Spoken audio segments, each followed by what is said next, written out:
साहब, मैं Rameshwar Prasad Gupta, associate professor ABST, government girls college Bundi, Kota university Kota के सिलेबस के अनुसार बीकॉम पार्ट सेकेंड के ABST विषय के first paper income tax law and accounts के चैप्टर अनुलाभ परक्विजिट्स के बारे में चर्चा कर रहा हूँ। इसमें 3 तरह के अनुलाभ होते हैं। सैलरी रेट के अंतर्गत एक नियोक्ता अपने कर्मचारियों को जो अनुलाभ देता है, सुविधाएं देता है, तो नियोक्ता कर्मचारी को जो जो भी सुविधाएं देता है वो सब अनुलाभ परक्विजिट्स कहलाते हैं। पर वो किन कर्मचारियों के लिए करयोग्य होंगे और किन के लिए करमुक्त होंगे, इस विषय को हम अनुलाभ परक्विजिट्स के अंतर्गत 3 भागों में बांटते हैं। सभी कर्मचारियों के लिए करयोग्य अनुलाभ, तो पहला है taxable perquisites for all employees. सभी प्रकार के कर्मचारियों के लिए करयोग्य अनुलाभ है, यानी कि ऐसे अनुलाभ, ऐसी सुविधाएं हैं जो नियोक्ता द्वारा कर्मचारी को दी गई है और इनका जितना भी मूल्यांकन होगा वो करयोग्य होगा, वेतन शीर्षक के अंतर्गत टैक्सेबल होगा। सेकंड टाइप के केवल विशिष्ट कर्मचारियों के लिए कर मुक्त अनुलाभ।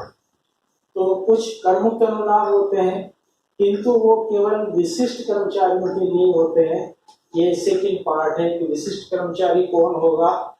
कि वो कर्मचारी कंपनी का कर्मचारी, कंपनी का संचालक भी हो, या उस कंपनी के कर्मचारी ने उस कंपनी के 20% या उससे अधिक समता अंश धारण कर रखे हों,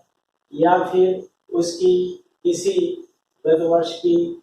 वार्षिक कर योग्य आय 50,000 रुपये या उससे अधिक हो। तो इस तरह के जो कर्मचारी हैं वो विशिष्ट कर्मचारी कहलाते हैं और उनके लिए ये अनुलाभ करमुक्त होते हैं। और तीसरे हैं सभी कर्मचारियों के लिए करमुक्त अनुलाभ। तो ये ऐसे अनुलाभ हैं जो सभी प्रकार के कर्मचारियों के लिए करमुक्त होते हैं, टैक्स फ्री होते हैं। तो हम सबसे पहले इस वीडियो में सभी कर्मचारियों के लिए करयोग्य अनुलाभ की चर्चा करेंगे कि ऐसे कौन कौन से टैक्सेबल परक्विजिट्स हैं जो सभी कर्मचारियों के लिए करयोग्य होते हैं, टैक्सेबल होते हैं, या कि उनकी वेतन शीर्षक की आय में जोड़े जाते हैं। पहला है नियोक्ता द्वारा कर्मचारी को मुक्त रहने के लिए दिए गए मकान का मूल्य। यदि नियोक्ता ने अपने कर्मचारियों को रहने का मकान मुफ्त में दिया है, यानी कि उससे कोई किराया नहीं लिया, मुफ्त में दिया है, तो हम आयकर अधिनियम की धारा 17(2) फर्स्ट में दिए गए नियमों से उस रहने के मकान का मूल्यांकन करके और कर्मचारी की वेतन शीर्षक की आय में सुविधा का मूल्य नियोक्ता के द्वारा जोड़ा जाएगा। सेकंड है नियोक्ता द्वारा कर्मचारी को रियायती दर पर रहने के लिए दिए गए मकान का मूल्य। यदि मुफ्त रहने के लिए नहीं दिया और नियोक्ता द्वारा कर्मचारी को रियायती दर पर रहने के लिए दिया, यानी कि उसका जितना वास्तविक मूल्यांकन है उससे कम दर पर रहने के लिए दिया, तो हम सबसे पहले धारा 17(2) फर्स्ट के अनुसार उस मकान का मूल्यांकन करेंगे और फिर धारा 17(2) सेकंड में हम उस मकान के मूल्यांकन में से रियायती दर का जो किराया नियोक्ता ने वसूल किया है उसको घटा करके और शेष सुविधा का मूल्य ज्ञात करेंगे और वो शेष सुविधा का मूल्य ही कर्मचारी के वेतन शीर्षक की आय में जोड़ा जाएगा। तीसरा करयोग्य अनुलाभ है नियोक्ता द्वारा कर्मचारी के दायित्वों का भुगतान, यानी कि ऐसे ऐसे दायित्व जो कर्मचारी के खुद के व्यक्तिगत दायित्व थे और जिनको नियोक्ता द्वारा पेमेंट करना स्वीकार कर लिया गया है, यानी कि नियोक्ता ने कर्मचारी के बिहाफ पर कर्मचारी के दायित्वों का भुगतान कर दिया है, तो नियोक्ता ने कर्मचारी के जितने भी दायित्वों का भुगतान किया है वो सब इस कर्मचारी की आय में जोड़े जाएंगे, यानी कि इसकी करयोग्य अनुलाभ मान करके और इसके वेतन शीर्षक की आय में जोड़ा जाएगा कर्मचारी की धारा 17(2)(4) के नियमों के अनुसार। अब उसके व्यक्तिगत दायित्व कुछ भी हो सकते हैं, जैसे उसके बिजली के बिल का भुगतान करना, या उसके बच्चों की शिक्षा की फीस चुकाना या कोई दूसरी उसकी जो सुविधाएं हैं उनका अगर उसने भुगतान किया है तो ये सब कर्मचारी के व्यक्तिगत दायित्व हैं जिनको नियोक्ता ने पूर्ति की है तो ये कर्मचारी की आय में जोड़े जाएंगे। चौथा है नियोक्ता द्वारा कर्मचारी के जीवन बीमा प्रीमियम का भुगतान या वार्षिकी अथवा वार्षिक अनुबंध के लिए दी गई रकम बशर्ते की रकम प्रमाणित प्रोविडेंट फंड या अनुमोदित सुपरएनुएशन फंड से नहीं दी गई हो। कुल मिला के ये कि कर्मचारी के जीवन बीमा प्रीमियम का भुगतान यदि नियोक्ता ने किया है तो वो भी कर्मचारी की आय में ही जोड़ा जाएगा। और अगर कर्मचारी के वार्षिक अनुबंध के लिए दी गई कोई रकम है कि कर्मचारी किसी प्रमाणित प्रोविडेंट फंड अनुमानित सुपरएनुएशन फंड से नहीं दी गई हो और केवल नियोक्ता ने अपनी तरफ से ही दी हो और कर्मचारी के लिए वार्षिक अनुबंध के लिए दी गई है तो ये सब कर्मचारी की आय में जोड़ा जाएगा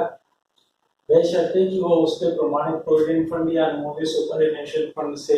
नहीं दी गई हो, नियोक्ता ने इन दोनों के अलावा अपने पास से दी हो। और पांचवा है सभी कर्मचारियों के लिए करेक्ट अनुभागों में पांचवा है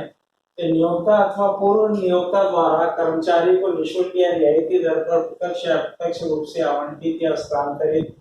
निर्धारित प्रतिभूति या स्वेत संस्था निशों का मूल्य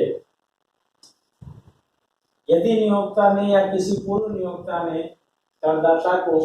निःशुल्क दर पर या रियायती दर पर प्रत्यक्ष या अप्रत्यक्ष रूप से किसी निर्दिष्ट प्रतिभूति शेयर्स या डिबेंचर से या और किसी प्रतिभूति का आवंटित किया है या हस्तांतरित किया है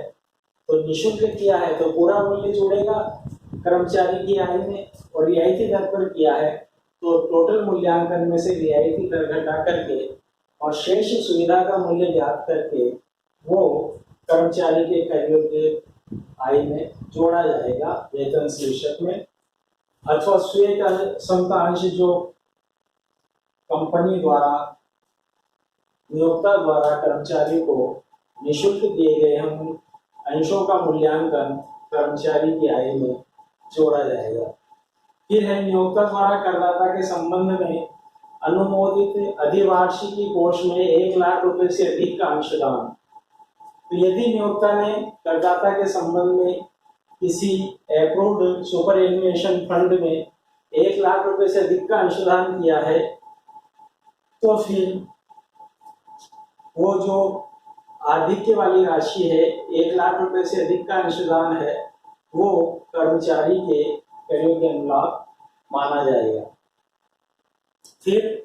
निर्धारित अन्य लाभ एवं सुविधाओं का मूल्य और इसके अलावा अगर नियोक्ता ने किसी प्रकार के अन्य लाभ या सुविधाएं कर्मचारी को दी है और भुगतान नियोक्ता कंपनी ने किया है तो कर्मचारी की वेतन शीर्षक की आय में इनका मूल्यांकन भी जोड़ा जाएगा करयोग्य अनुलाभ के रूप में। जैसे बिना ब्याज अथवा रियायती दर पर ऋण की सुविधा कर्मचारी को दी है तो बिना ब्याज के दिए है तो जो भी ब्याज की प्रचलित दर है उसके हिसाब से इसकी आय कर्मचारी की आय में जोड़ा जाएगा ब्याज। और रियायती दर पर है तो वास्तविक ब्याज दर में से रियायती दर घटा करके शेष सुविधा का मूल्य कर्मचारी की आय में जोड़ा जाएगा। यदि कर्मचारी को छुट्टी मनाने के लिए जाने की सुविधा दी है, लीव ट्रेवल कंसेशन दिया है तो कहने का तात्पर्य है कि उसको जो जो भी सुविधा दी है छुट्टी मनाने के लिए और उसका भुगतान नियोक्ता ने किया है तो कर्मचारी की आय में जोड़ा जाएगा। निःशुल्क भोजन एवं अल्कोहल रहित पेय पदार्थ की सुविधा यदि नियोक्ता कर्मचारी को निःशुल्क भोजन देता है या अल्कोहल रहित दूसरे पेय पदार्थ देता है तो उनकी सुविधा का जितना भी मूल्यांकन है